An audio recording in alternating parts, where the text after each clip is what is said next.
Now, I thought we might talk just a little bit about some of the psychological aspects. Well, what is it? Now, we all know, and we've talked a great deal about the physical aspects of alcoholism. We know that alcoholism is a true physical disease. Am I speaking loudly enough? Bill, can you hear back there? Yeah. Okay, Gene? All right. And we know that. And I'd like to talk a little bit, on the other hand, about some of the psychological aspects of alcoholism. I don't know whether what I have to say makes any sense whatsoever. It certainly is not taken from any book. Now, as some of you know, I'm engaged in a surgical specialty, but my training was bilateral. I was also trained in psychiatry. Now, I don't practice psychiatry, and I never have practiced psychiatry in private practice. I could, but I don't. As someone once said when I came into AA and they found out that I'd had some psychiatric background, they said, "What's worse than a confused psychiatrist?" But I am not. I am in a surgical specialty, but nonetheless, but I'm not going to talk about the textbook features of alcoholism. This you can read ad nauseum, you know. But I'd like to kind of talk just a little bit off the top of my head as to what seems to occur as I see it in my limited way. Now, it seems to me that the drunk, and perhaps all people for that matter, and I do hereby include all people, but let's limit it predominantly to the drunk, just for a minute. It seems to me that the drunk is born with an absolute direct pipeline to God. I think all children are, perhaps. I think certainly the drunk is. I'm often reminded each Christmas when I see the Cosmopolitan magazine. It shows a delightful, beautiful child, a girl, usually, dressed in winter clothes, and she's not looking directly at you from the cover, but she's looking off at something. And you're certain that she sees something. It's right there. And you almost wish you could get inside that picture and look around to see what she sees. I think the drunk is born with this. I think he's born with an absolute, he sees something. Maybe all people do, in a sense.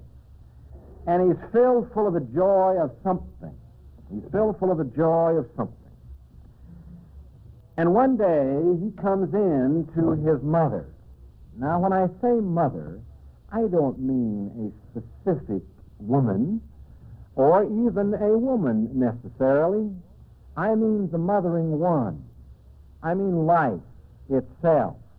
Maybe the community, maybe the family, but those who are so significant to you and to me and to all of us as we grow up somewhere. And in this culture, which is, I suppose, the best of all cultures, it seems that there is some difficulty in the mutual giving and receiving of tenderness. This is difficult to do, you know. So this little child, the drunk-to-be, comes into his mother or the mothering one or to life, and it says mother or life or love, the mothering one, it says, I love you. And life or the mothering one or mother or father, whoever it is, has a little difficulty accepting this because it makes him feel uncomfortable, and he looks at the delightful child who has a direct pipeline to God, and it's filled full so much, and says to the child, have you done the dishes yet? And the little one says to itself, no, I haven't done the dishes yet, but what in God's name happened to my statement? And it ponders this. And then one day it goes out and it continually sees the pipeline to a something, a faith and a belief in something. And then one day it comes into the mothering one and to life itself, and it says to this individual or individuals, I just learned how to skate.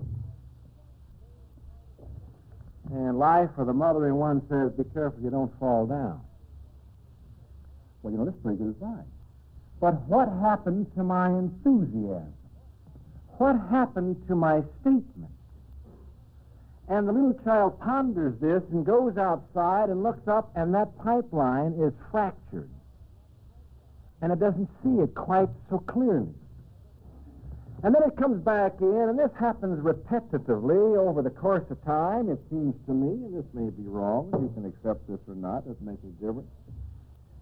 And it comes in finally to life, or the mothering one again, and it wants to say, I love you, I need you, hold me, let me hold you, but it remembers that you might have to go wash the dishes.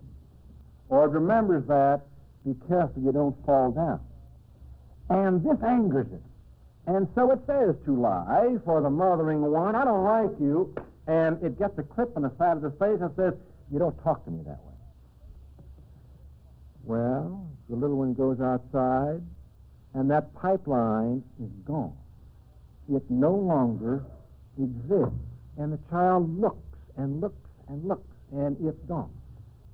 And what it saw is no longer there, and it feels a sense of confusion, and it feels a sense of being nowhere, and then it says to itself, something's happened. At this instant, it seems to me, the drunk dies. The drunk is dead at this point. I often think about these resentments that we talk about in Alcoholics Anonymous. I don't think that the resentments towards one's family, towards one's boss, towards one's job, these are kind of incidental, it seems to me. It seems to me that in many of the drunks, the thing that's being carried is a resentment towards the fact that it's even alive, that it was even indeed born somewhere, that this gnaws at the drunk to be. And so it says, what do you do? What do you do? You can't say, I love you. You can't say, I'm with enthusiasm, learned how to skate. You can't say, I don't like you. What do you do? And it does.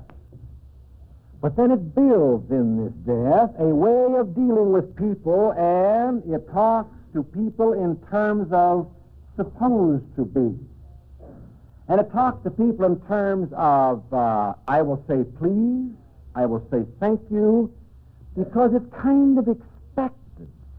Anything that'll somehow maintain me as I go amongst people. Now, there's great benefit in saying thank you. There's fantastic benefit in saying please. And the greatest of exchange of mutual benefits and the exchange of tenderness is possible with these phrases. But with the eyes half closed and all 33 teeth showing, the drunk-to-be learns to say please and thank you somewhere along the line. And the drunk learns how to say just the right thing and how to pretend just enough. The drunk's a slicker. It can look at somebody and can tell in a minute when the person's laughing too much. The drunk can look at somebody and tell in a minute when someone is pretending. The drunk can look at somebody and say, that person is crying a little bit too much. That isn't quite square. The person can sense a dishonest person in an individual. The drunk can. You know why? Because he's a master of all of them. He's the maestro of all of them. He's the biggest pretender. He's the biggest liar. He's the biggest of all of them. Because he's become the master of this technique. And so he builds around himself, it seems to me, a wall of supposed to be, a wall of pretense. And in his anxiousness, he goes through his life and he maintains his job with kind of a free-floating, going nowhere somewhere. Somehow he is driven. He is driven beyond extreme. He is capable, and I include she along these lines, he is capable of doing fantastic things, but somehow not realizing it. It's as though he weren't there. It's as though she weren't there somewhere. And then one day a great and glorious thing happens to this individual. Somebody gives him a drink of booze, and boom, like that, backs the pipeline. Why, he hasn't seen that pipeline for 15 years. And he takes another drink, and there it is, and it's shining way up there, and he can look at it, and he can play with it, and he talks to other people, but they don't see it much, but he can see it. And he takes more to drink, and he sees it even more clearly. The other thing is he sobers up, and it all goes away. And so he goes back again, he takes another slug. And we could go on from here and talk about the physical aspects of alcoholism, but I'm sick of talking about that. I'm sick of blackboards and whatnot for a while. And so he sees in his drunkenness the very thing that he used to have with him all the time. And so he goes back and back because he yearns so much to be able to give freely and to say in his drunken stupor, I love you, and to have somebody say, I love you back. You know, there's nothing more lovable than a drunk. There's nothing more tender than a drunk. There's nothing more understanding than a drunk until he sobers up. And then back comes this great wall, and over the course of years, he finds that the golden fluid has become his dearest and most gentle and most trustworthy friend. Until one day, he finds that he can't get along without this stuff. And it backfires on him. And even though he drinks more, that pipeline is kind of shattered.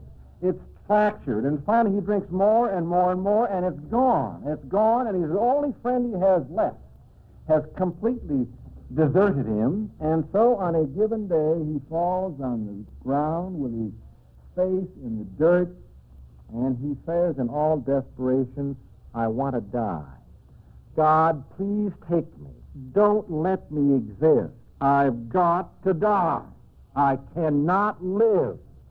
Never again do I want to draw a breath. I'm through. The whole thing is on top of me. And as he rests there, that dirt that his face is on becomes kind of a cool grass. And the tension that he felt in the back of his neck slowly subsides, because he feels somebody reach down and grab him by the hand and say, come with me. And so he looks up from the ground and he says, where do you want me to go? He said, that's all right. Just come with me.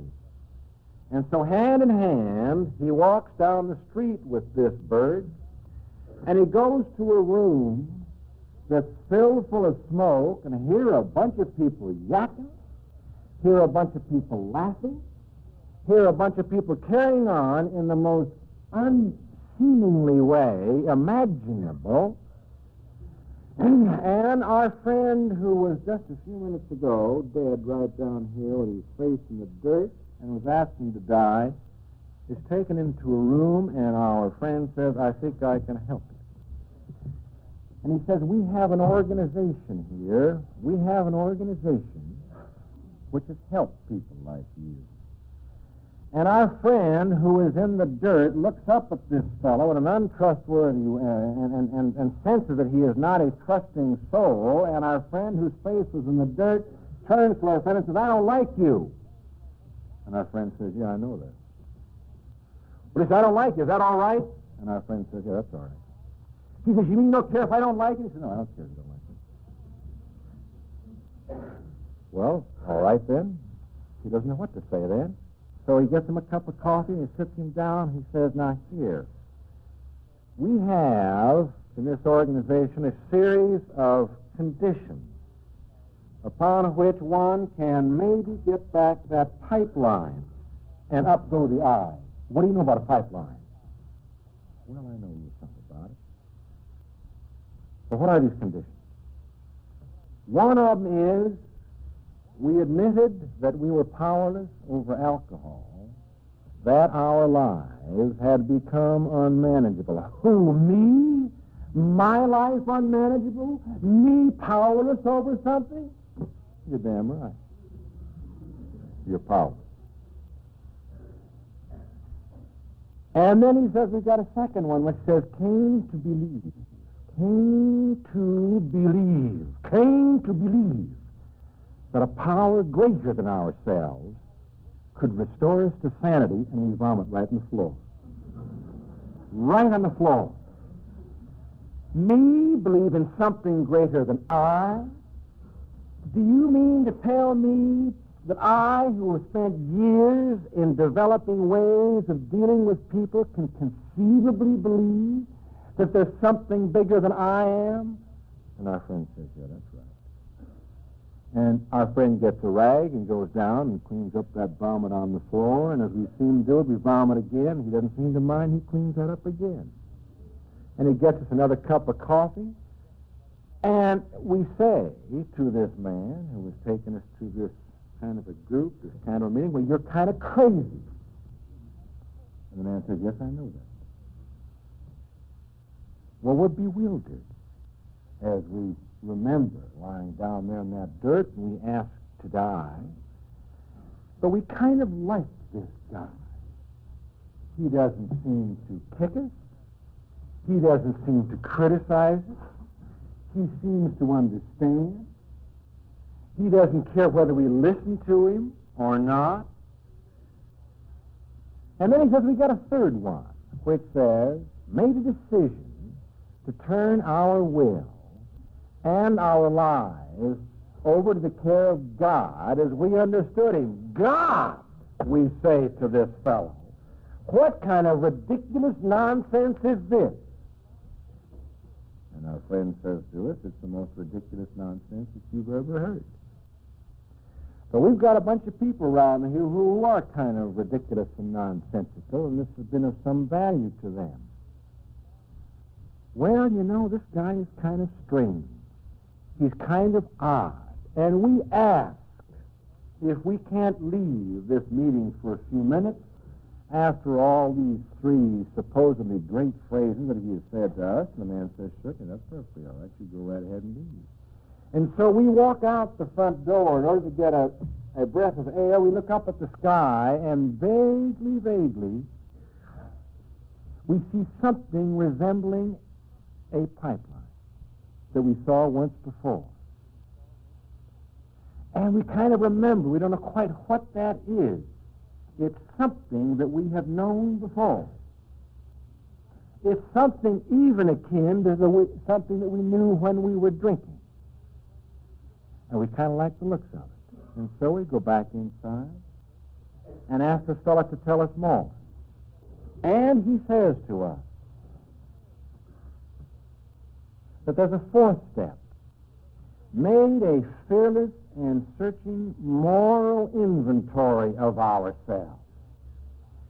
And we say to this man, do you mean to tell me that I've got to sit down and write all of the things that I've done? And the man says, that's right. He says, I won't do it. He says, I know you won't. Well, you can't make me do it. I know that. Do you think I'm ever going to do it? Yeah. When do you think I'm going to do it? I don't know. Do you think I'm ever going to go out and get drunk again? Maybe. Do you care if I go out and get drunk again? Not especially. Wouldn't you stop me if I walked out of this room right now and tried to get a drink? No. Suppose I told you I had no money and I had to have a drink. I'd go buy you one. Well, this is a strange guy. This sort of a bird, you know. And suddenly we feel a certain warmth toward this man. And then it occurs to us that one of the deepest yearnings that we have is to be picked up like a little child and to be held tightly to someone's breast. To be picked up and to be held so closely and so gently and in such a tender fashion. And this scares us, and we run out of the room as the man says, okay, see you later. Because as we run down the street, we realize that we might get dropped. We might be told by someone, Have you done the dishes yet? Or we might be told by someone, be careful you don't fall down. But then we think of this man back there in the meeting. He didn't seem to demand anything of us. He didn't seem to put us on the spot. He didn't seem to care what happened to us, and yet he seemed to care with everything. And we look up again, and then we recall, that's what I used to see as a child. I used to see that pipeline. And I recall when I drank in this bar and that bar and this hotel and that hotel. I can remember now, I used to see that direct line. And so we stop running and go back into this meeting, and we yell to the man at the other side of the room, I am back. And he says, yes, I know you are. Didn't you miss me? Yeah. Well, how come you didn't come and get me? I knew you'd come back. How did you know? I could tell. Well, you're kind of a screwball, aren't you? Yeah. Then he says we have another step here which says, admitted to God and to ourselves and to another human being the exact nature of our wrong. Me admit to you or to someone else what I have done? As we vomit once again? He said, yes, that's just exactly what I mean. You mean to tell me there's going to come a time when I am going to sit down and talk to somebody about what I've done? And our man says, yes. Well, when do you think it's going to happen? I don't know. Do you think I can stay sober without doing it? Probably not. Well, do you think I could stay sober and could I be happy and not do it? No, you can't do it. Could I stay sober, though, without doing it? Well, maybe. Have people done this before? Some of them. Well, this is an odd kind of a guy that we see. Then he ventures to say to us, we have another one which says, we're entirely ready to have God remove all of these defects of character. There you go again, talking about God. Yeah, I know it. Well, does all you people do in this organization is talk about God? Yeah, a lot of it. Well, doesn't it make you sick? Lots of it, yeah. Well, why do you talk about it? I don't know. It seems to help us some way. And then he says to us, humbly ask him. And he says this is the step 7. Humbly ask him to remove our shortcomings. And slowly we study this man. And slowly we find that as he talks, we look deeply into his eyes, a way that we never looked deeply into anyone's eyes except our mothers or our fathers years ago when we were oh so trusting and there was a pipeline. And we get scared, and we become nervous, and we perspire, and we become anxious. Suppose he lets us down. Suppose he tells us that we should go wash the dishes. Suppose he says to us, be careful you don't fall down. And so we go through a period of where we won't even look at him. We won't pay any attention. We don't go to where he is. We don't go to that part of the room. We go to some other part of the room. Because we're too comfortable with that fella. He doesn't seem to play our pretenseful game. He doesn't seem to mind somewhere. But one day we do go back to him, and our palms perspire, and we feel apprehensive, and we feel anxious. And we have seen a time or two that pipeline, and even though it isn't as clear as it used to be, we recall having seen it at one time. And then he says to us, made a list of all persons that we had harmed. And he calls this step 8. Made a list of all persons that we had harmed and became willing to make amends to them all. And before we can turn and run, made direct amends, he calls after us, whenever possible, except when to do so might injure them or others. And we turn around at the door and say, you mean to tell me I've got to do that? And he says back to us, no. Well, I thought you said the step said that. No, it doesn't say that. It says became willing to do this. You mean I don't have to go back and crawl on my knees in front of that person that I did harm to? No. Can I stay sober if I don't do it? Perhaps. Could I stay happy, relatively speaking, if I don't do it? Probably not. But could I still stay sober? Might be. You don't give very definite answers, do you? No. Why don't you tell us more? Why don't you tell us what we're supposed to do? Why don't you lay down some laws? Why don't you lay down some laws as we challenge this man? He says, we don't have any laws in this organization. Well, who's your president? We don't have any president. Well, what are the dues? I think maybe I'd like to join. We don't have any dues. Well, if this isn't the screwiest organization I've ever heard of. And our man says, yes, that's right. It's the most ridiculous organization that you'll ever hear about. And then he says, continue to take personal inventory, and he calls this step 10. And when we were wrong, promptly admitted it. And thought through prayer and meditation, in the 11th step, thought through prayer and meditation, to improve our conscious contact with God. There goes your God again. That's right. But let me finish. Thought through prayer and meditation to improve our conscious contact with God as we understood Him. Asking only for the knowledge of His will for us and the power to carry that out. You mean to tell me that I can decide who God is? Yeah. You mean I don't have to think about God as some cosmic Santa Claus sitting up here in the sky? Yeah, that's right. You mean to tell me that I can decide that God is not somebody who's going to hurt me? Sure. Well, this is a crazy organization. Yes, I know it is. That's perfectly right. And then he says, having had a spiritual awakening, we tried to carry this message to alcoholics and to practice these principles in all of our affairs.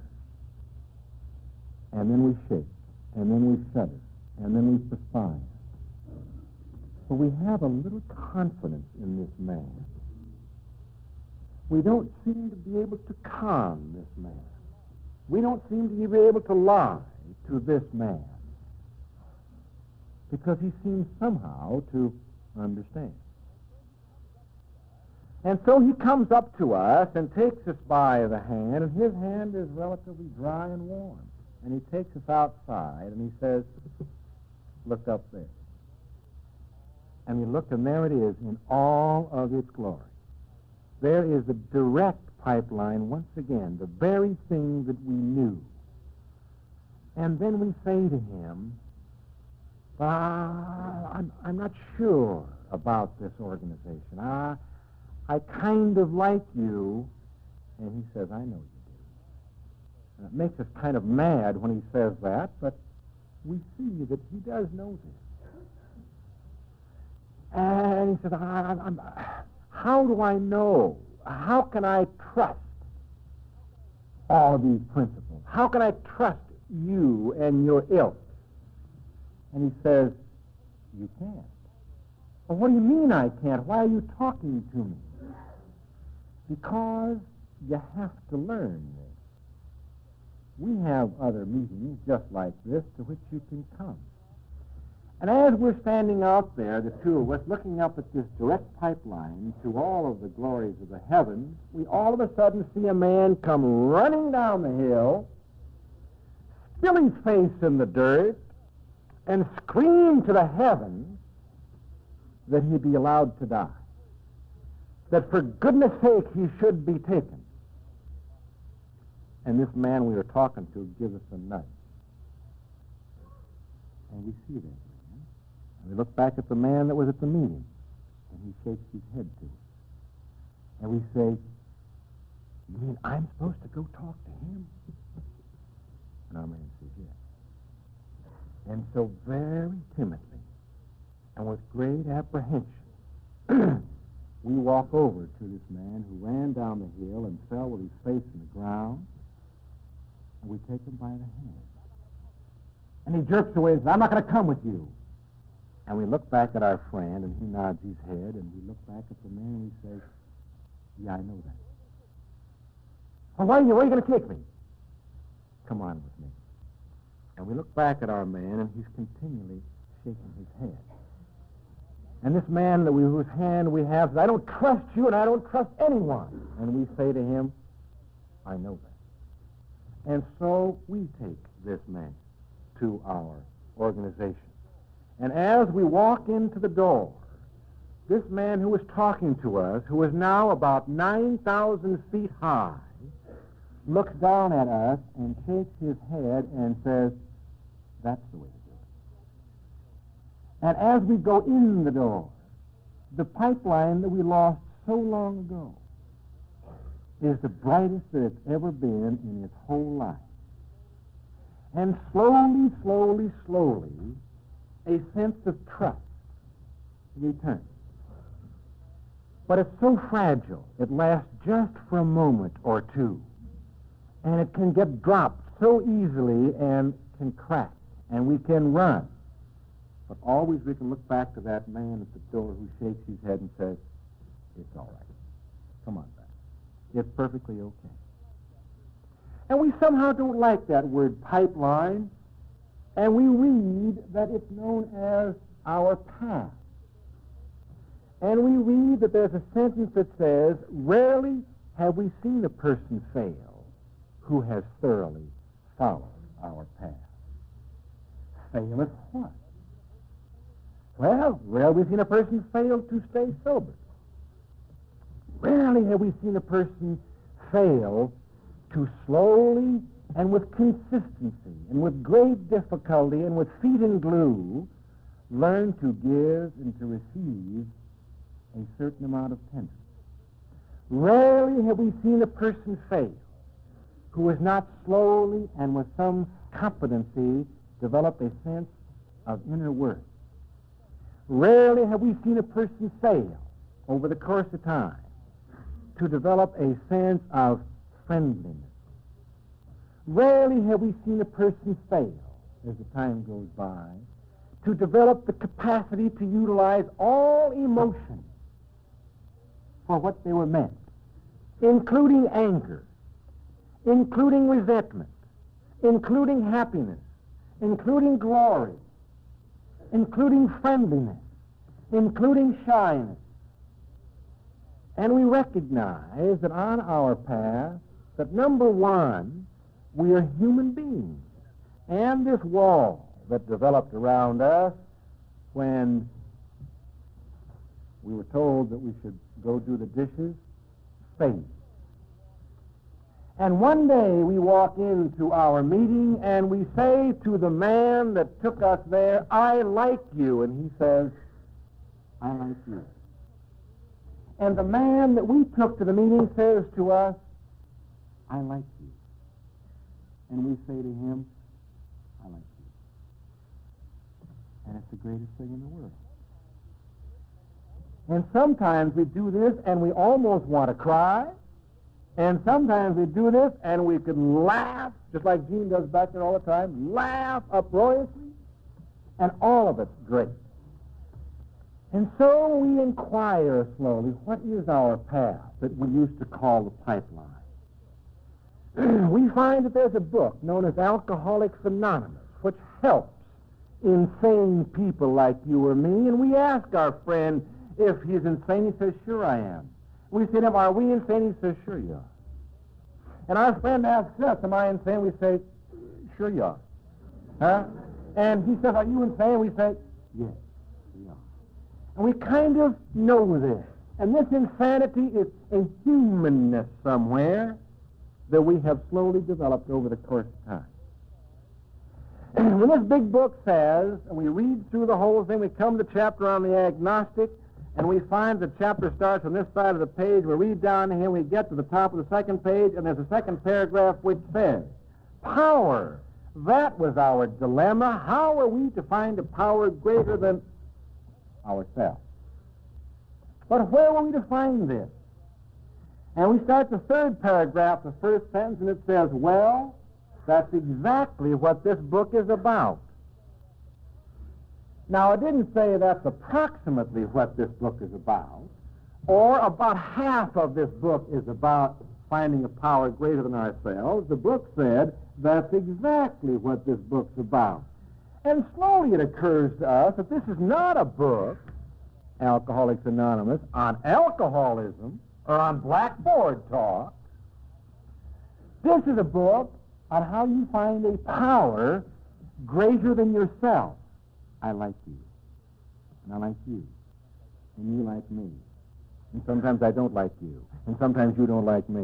And you wish you're home right now, don't you? But you don't. All those sorts of things occur in our organization, and it gets to be a free experience.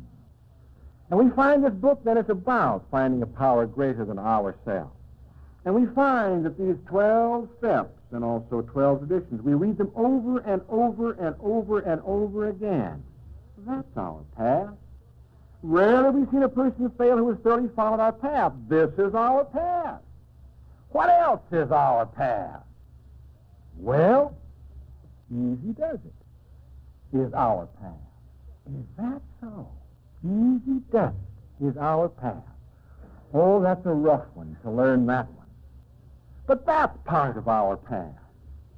And first things first, as Frank Brennan says, we aren't nervous, we're quick, you know. Huh? Yeah, Frank does that. First things first, that's part of our path. We learn that instead of doing 50 things at once, we only try 30. And as time goes by, 20. And as time goes by, 10. Well, we don't usually get less than 10, but at least that's better than 50. So we put first things first. And we see all these things up on the walls, these great statements. They're just cliches. You've heard them a million times, you know.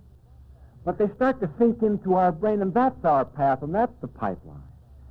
And this is what we mean by a spiritual program. And what else do we mean by our path and a spiritual program and the pipeline? What else do we mean? Well, we mean live and let live.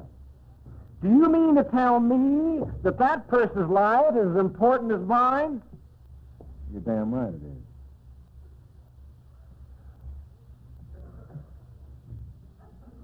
Well, that's all right then.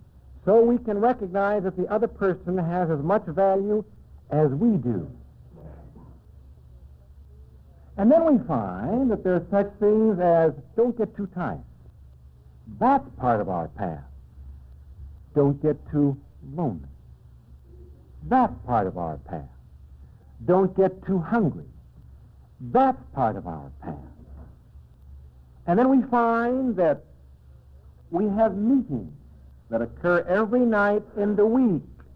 And we find that attendance at this meeting strengthens our path, strengthens our pipeline. This is the spiritual side of the program. And so we walk into a meeting like this, and we see you and you and you and you and you and you, and we're able to say, how are you? I love you. I love you, and I love you, and I love you, and I love you, and I love you. And sometimes I hate you all. And it's perfectly all right. This is the greatness, because we're human first and alcoholic second. And so we find that we have 12 traditions, which we won't go into now. And this is part of our path. And we find that we can have little coffee classes, and this is part of our path. And we find that we have the grapevine, and this is part of our path. And so our pipeline, our spiritual side of the program, our path, are the 12 steps, the big book, and all of our slogans, and attendance at meetings, and I like you, and I don't like you, and I kind of like you, and I kind of trust you, and I learn to trust you, and I do trust you. All these things being given back and forth, this is what we mean, amongst many things, of our spiritual side of the program. This is the spirit of Christmas. This is the spirit of alcoholic recovery. These are the things that we so desperately, desperately need in our hearts. These are the things that we thirst for. These are the things that we long for so much to share with you and with me, back and forth. And so we wonder, Where did all of this glorious thing come from? Here we got a bunch of idealistic, perfectionistic, irritable drunks, and you got 6 or 7 people around here in a circle of AA meeting, and you got 6 or 7 conversations all beginning with the word I, every one of them. Egotistical, running rampant, but you know what? It's all right, isn't it? Yes, it is. It's perfectly all right to do that. And slowly we learn that in our egotism and in our humor and in our gross depression, that it's all right to be this way. We can come and go as we wish. And what a relief this is. And sometimes we can laugh too much because we're masters at this. And sometimes we can cry too much because we're masters at this. And sometimes we can say what we don't mean because we're masters at this. And sometimes we can take somebody else's inventory because we're masters at this. And as a result, we fit finally into a niche. Well, what is it? What is it that the great men of this world, the great doctors, the great, and we forget how much we owe the doctors, and how much we owe the clergy, and so forth, and the psychologists. It's getting less and less so, but we kind of pick at psychiatrists. They've done a great thing for us. They help us tremendously. No question that the problem of alcoholism and AA can be helped alongside of good, substantial psychotherapy. No doubt about this, if you get a hold of the right guy.